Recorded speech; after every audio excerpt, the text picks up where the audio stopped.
थाने की चुप्पी तोड़ते हुए करीब 8-10 लोग पहुंचते हैं एसएचओ साहब के पास और कहते हैं कि हमने जो रिपोर्ट आपको दी थी उसको हम वापस देते हैं। हमारे गांव में अब राजीनामा हो गया है और अब हम इस झगड़े को आगे नहीं बढ़ाना चाहते। अब आप हमारी इस रिपोर्ट को खत्म कर दीजिए। जो एसएचओ साहब हैं वो ये जानकर और उसके बारे में सुनकर काफी असहज महसूस करते हैं और सोचते हैं कि ऐसा क्या हुआ भाई, अभी तो जब तुम रिपोर्ट करने आए थे तब तो बहुत ज्यादा बवाल मच रहा था, रो रहे थे, पीट रहे थे, लेकिन अब क्या हुआ जो तुम्हारा राजीनामा भी हो गया।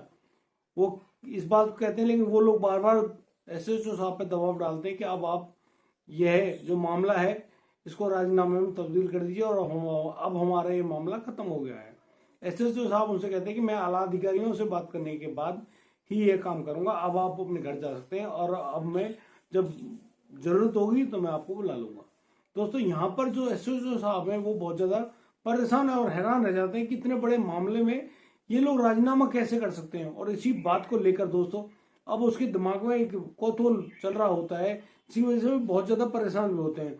वो इसी मामले में अपने गुप्तचर यानी कि जो विश्वास सूत्र हैं उनको भेजते हैं गाँव में और जाकर उनसे कहते हैं कि आप पता करो कि मामला क्या है। और दोस्तों जब मामला सामने आता है तो अच्छे अच्छे लोग यानी कि वो खुद एसएचओ साहब रोने लगते हैं कि ये आखिर हुआ क्या भाई, मैं खुद हैरान परेशान, यहाँ तक कि ये मामला सीजीआई तक पहुंच गया, यानी कि जो चीफ जस्टिस जो होते हैं उनके पास तक ये मामला पहुंच गया। नमस्कार, आदाब, सत श्रीकाल दोस्तों, मैं भीषम प्रकाश आपका स्वागत करता हूँ बीपी थॉट में। पूरी जानकारी के लिए बने रहे हमारे साथ वीडियो में अंत तक। दोस्तों ये जो घटना है ये सामने आई पाकिस्तान में, जो मुल्तान राज्य है वहां से ये घटना सामने आई है, जिसके अंतर्गत एक ऐसा मामला सामने आता है कि खुद पाकिस्तान के चीफ जस्टिस भी हैरान रह जाते हैं आखिर ये हुआ क्या। इस मामले के बारे में दोस्तों दुनिया भर के ऐसा कोई अखबार या ऐसा समाचार न्यूज चैनल नहीं बचा जिसमें ये खबर ना चली हो। दोस्तों मैं आज आपके सामने इस घटना को लाने वाला हूँ, ध्यान से बन रही है हमारे साथ वीडियो में अंत तक। दोस्तों एक 12 साल की लड़की अपने घर में खेल रही होती है, उसके घर में उसकी माँ या बाप कोई भी नहीं होता, वो अकेली होती है अपने घर में। तभी उस घर में आता एक लड़का जो कि उसके चाचा का लड़का होता है और फिर उसके साथ वह लड़का जबरदस्ती करता है और उसको अपनी हवस का शिकार बनाता है, उसके साथ जाती करता है और उसको बहुत बुरी तरह से, यानी कि वह लड़की उसको खुदा का वास्ता तक देती है, लेकिन वह आदमी अब बिल्कुल हवस की आग में अंधा हो चुका था और उसको सिर्फ और सिर्फ यह हवस ही दिखाई दे रही है। वह उस लड़की के साथ उस अपनी प्यास को बुझाकर यानी कि उसके साथ बुरा कृत्य गंदा काम करने के बाद वह वहां से चला जाता है। दोस्तों अब वह लड़की अपने घर में रो रही होती है, तभी उसकी माँ आती है और जब उसके माँ आने पर वह बताती है कि उसके साथ उसके चाचा के लड़के शरीफ ने इस तरह से ये काम किया है। दोस्तों उसकी माँ जो है वह आग बबूला हो जाती है और बस गुस्से में उस शरीफ को ढूंढने निकल जाती है, लेकिन उसको शरीफ वहां में नहीं मिलता है। तो वह अपने पति को यानी कि अपने शौहर को लेकर सीधा पुलिस थाने पहुंचती है और पुलिस थाने जाकर वह रिपोर्ट दर्ज कराती है कि उसकी बेटी के साथ इस प्रकार का बुरा कृत्य हुआ है, अब मुझे इसके मामले में तहरीर यानी कि एफआईआर चाहिए। तो पुलिस उसकी दी गई सूचना पर उस 12 साल की लड़की के बयानों को लेती है और मामला दर्ज कर लेती है। दोस्तों अभी वह मामला दर्ज करके घर पहुंचे ही थे कि घर के कुछ और जो लोग होते हैं यानी कि गांव के जो कुछ और लोग होते हैं जो जिनको हम गणमान्य कहते हैं या फिर बुजुर्ग लोग जो होते हैं वो सब पहुंचते हैं कि भाई तुमने गलती करी है, पुलिस थाने जाकर इस मामले को गांव में ही पंचायत के थ्रू निपटा लेते, यानी कि पंचायत करते और पंचायत में दोषी को सजा दी जाती और फिर इस मामले को रफा दफा कर लिया जाता। दोस्तों इसी बात में अब आगे उस परिवार पर दबाव लगातार डाला जाता है कि तुम राजीनामा कर लो।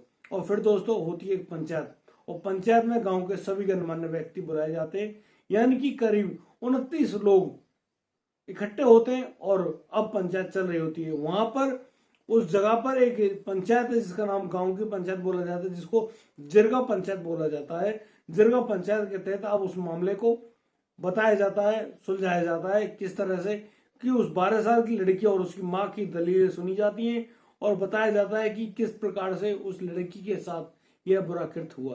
दोस्तों अब पंचों के पास जब यह बात पहुंच जाती है तो पंच कभी 2 कभी 4 लोग जाते और अपनी बातों को घोल मेल करके लेके आते, यानी कि अपने निर्णय को इकट्ठा करते हुए और फिर पंचायत एक विशेष निर्णय करके लाती है, उस निर्णय को सुनाती है।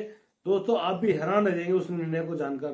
पंचायत कहती है कि अब इस जो लड़का है जिसने यह कृत्य किया है यानी कि अब इस लड़के को इसके कर्म की सजा मिलेगी। अब उस लड़के की 16 साल की जो बहन है, जो जिस लड़के शरीफ ने यह काम किया है, उसकी जो बहन है जो 16 साल की है, उस बहन के साथ भी यही कृत्य किया जाएगा, करवाया जाएगा उस 12 साल की लड़की के भाई द्वारा, और पूरी पंचायत के सामने। दोस्तों, इसी बात पर पूरी पंचायत के सामने एक खाट मंगाई जाती है और फिर उस खाट पर उस लड़के शरीफ की बहन जो कि 16 साल की है उसको उस पर लिटाया जाता है, और 12 साल के लड़के के 12 साल की लड़की के भाई से उसके द्वारा उस लड़की का बलात्कार करवाया जाता है, यानी कि सामूहिक दुष्कर्म कराया जाता है। बलात्कार करने में उस लड़की की चीख पुकारें सभी लोग सुन रहे थे और उस दर्द को महसूस कर रहे थे, जो दर्द उस 12 साल की लड़की ने महसूस किया होगा। दोस्तों, जब उस लड़की, यहाँ पर सिर्फ 2 ही व्यक्ति थे ऐसे जिनकी आंखों में आंसू थे, ये थी उस 12 साल की लड़की की माँ और उस 16 साल की लड़की की माँ। क्योंकि जो मर्द जाता है वो सोच रही होती है कि औरतें और औरतों के बच्चे, यानी कि जो लड़कियां होती हैं, वो सिर्फ आदमी के इस्तेमाल करने लायक ही वस्तुएं हैं। किसी को उस दर्द के बारे में कोई पता नहीं चलता है। दोस्तों, अब उस लड़की को वहां से उठा लिया जाता और कह दिया जाता है कि अब फैसला हो गया, जैसा तुमने इनकी बच्ची के साथ किया अब ऐसा ही तुम्हारे बच्चे के साथ हुआ है, अब हमें कोई भी दिक्कत या तकलीफ नहीं है। दोस्त, इस तरीके से यह फैसला हो जाता है और ग्राम पंचायत के जो लोग हैं वह थाने जाकर एसएचओ साहब से कहते हैं कि हमें अब इस मामले को रफा दफा कर देना चाहिए, हमारा राजीनामा हो गया, इस जो मामला आपने दर्ज किया है इस मामले को आप खत्म कर दीजिए। दोस्तों, अब यहाँ पर जो एसएचओ को जब ये सूचना मिलती है तो खुद एसएचओ साहब अपनी कुर्सी पर बैठे बैठे रोने लगते हैं। और अब यह जो घटना है ये पूरी दुनिया के समाचार पत्रों, सभी न्यूज चैनल्स में इस प्रकार से प्रसारित हुई कि दोस्तों सभी के दिल दहल जाए। ये मामला ज्यादा पुराना नहीं है, ये मार्च 2020 का मामला है। मार्च 2020 का यह मामला जब सामने आया तो पूरी दुनिया को हिलाकर रख दिया कि किस प्रकार पाकिस्तान में यह दरिंदगी हुई है। लड़की को बलात्कार के बदले ही बलात्कार करके देने का जो पंचायत का फैसला सामने आया है, ये बेहद ही शर्मनाक, दर्दनाक और दिल दहला देने वाला है।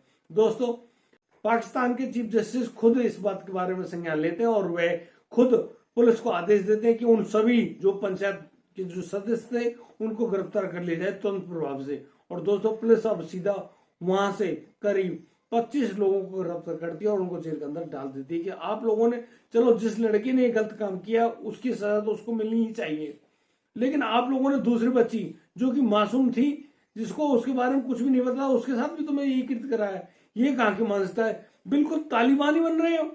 दोस्तों, हमारा इस घटना को, इस कहानी को बताने का मकसद ये नहीं है कि हम आपको परेशान करें, लेकिन हम आपको इन सूचनाओं को, इन घटनाओं को बताकर जागरूक करना चाहते हैं। हमारा मकसद बिल्कुल नहीं है कि हम किसी के दिल को या जिसकी आत्मा को तकलीफ पहुंचाएं। दोस्तों, उम्मीद करता हूं कि हमारे द्वारा ये दी गई सूचना और ये वीडियो आपको पसंद आई होगी। तो दोस्तों, मैं आपसे कहता हूं कि आप हमें सपोर्ट करना बिल्कुल मत भूलिए, हमें लाइक करें, कमेंट करें, शेयर करें और हाँ, सब्सक्राइब करना बिल्कुल मत भूलिए। फिर मिलता हूं एक नई वीडियो के साथ, तब तक के लिए लेता हूं आपसे अलविदा। अपने परिवार का, अपना इसी प्रकार ख्याल कर रखते रहिए। तब तक के लिए जय हिंद, जिंदाबाद।